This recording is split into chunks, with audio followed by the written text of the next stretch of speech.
नमस्कार, आप सबका यहाँ स्वागत है। जैसा कि आपको मालूम है, 2 अक्टूबर 2022 से जन सुराज अभियान के तहत जो पदयात्रा हम लोगों ने पश्चिम चंपारण के गांधी आश्रम भितिहरवा से शुरू की, उसको अब करीब करीब 18 महीने 4 दिन हो गए हैं।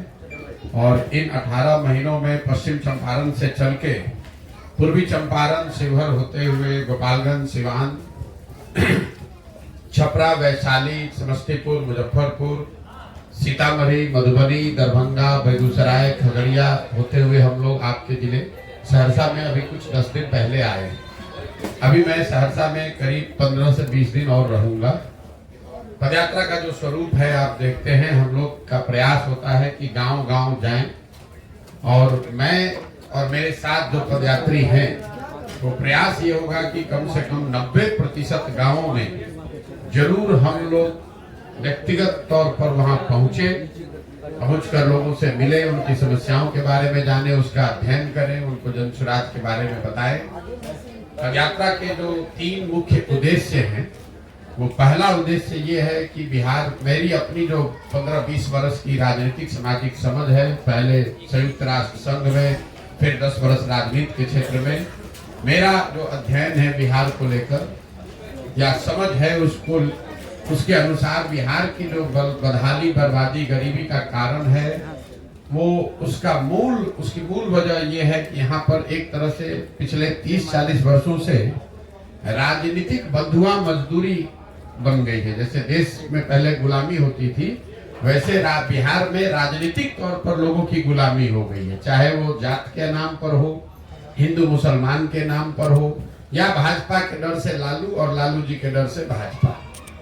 तो ये जो समस्या है, हम लोग बात करते हैं कि बिहार में सड़क नहीं है, पढ़ाई नहीं है, रोजगार नहीं है, गरीबी है, पलायन नहीं, ये सारी बातें लोगों को पहले से पता है।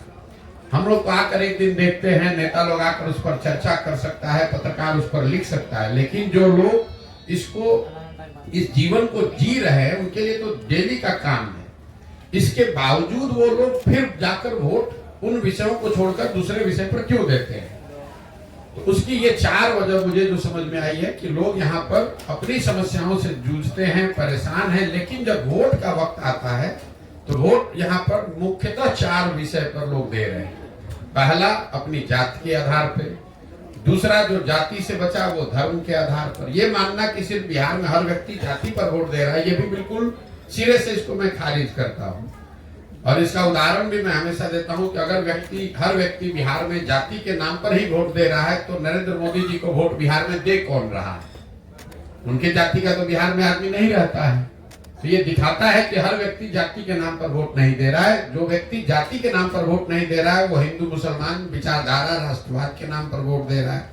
लेकिन इन दोनों के बाद भी करीब करीब आधी बिहार की जनता 2 विषयों पर वोट कर रही है। वो है लालू जी के डर से भाजपा, जिसको आप कह सकते हैं विकल्प के अभाव में। भाजपा को दे नहीं सकता इसलिए लालू जी को दे रहा है, लालू जी को नहीं दे सकता इसलिए भाजपा को दे रहा है। इन चारों चीज को अगर आप जोड़ दें तो आपको बिहार में 2/3 से ज्यादा जो वोट पड़ता है, वो इन्हीं 4 वजहों से वोट पड़ रहा है। तो पदयात्रा का पहला उद्देश्य यही है कि गांव-गांव जाकर लोगों को ये बताया जाए कि आप चाहे जीवन भर अपनी समस्याओं के बारे में चर्चा कर लें, जब तक आप इनसे अलग हटकर अपने और अपने बच्चों के भविष्य के लिए वोट नहीं करेंगे, तब तक आपका भला होने वाला नहीं है। वोट आपको जिसको करना है कीजिए। इस पूरे पदयात्रा के दौरान मैं ये नहीं कह रहा हूं कि वोट किसको कीजिए, मैं ये कह रहा हूं कि आप वोट किस बात के लिए कीजिए।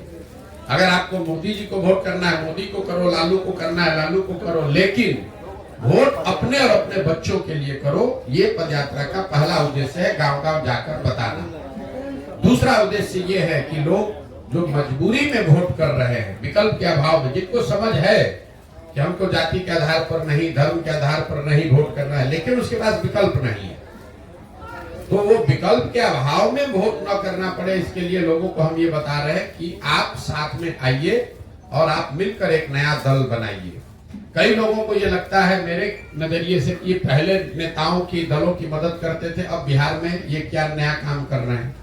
तो मैं आपके जरिए से आपको और आपके दर्शकों को, बिहार की जनता को बताना चाह रहा हूं कि मैं नया काम कुछ नहीं कर रहा हूं।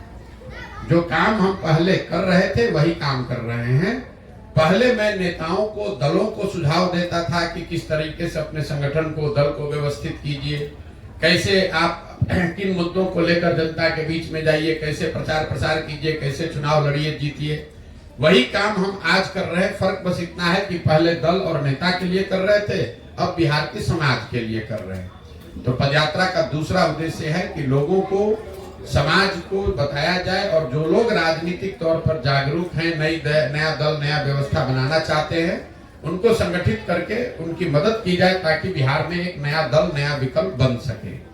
और तीसरा पदयात्रा का जो उद्देश्य है कि अगर लोग सही तरीके से वोट कर भी दें, सही लोग चुनकर आ भी जाएं, तो भी बिहार तब तक नहीं सुधरेगा जब तक बिहार को सुधारने का एक नजरिया, एक प्लान, सोचा समझा विजन ना हो।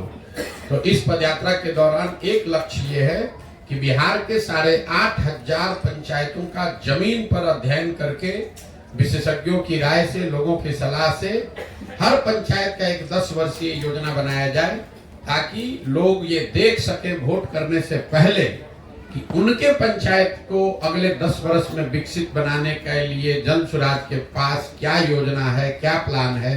उस योजना को बनाकर पहले जारी करेंगे, लोग उसको देख पाएंगे, पढ़ पाएंगे, उनको ठीक लगेगा तो जुड़िए, ना ठीक लगे तो कोई बात नहीं है। तो पदयात्रा में जो इतना लंबा समय लग रहा है वो इसीलिए लग रहा है कि ये सिर्फ किलोमीटर चलने का मुद्दा नहीं है। ऐसा नहीं है कि मुझको इसको साल भर में करना है कि 2 साल में करना है, 3,000 किलोमीटर चलना है कि 8,000 किलोमीटर चलना है, कोई चीज निश्चित नहीं।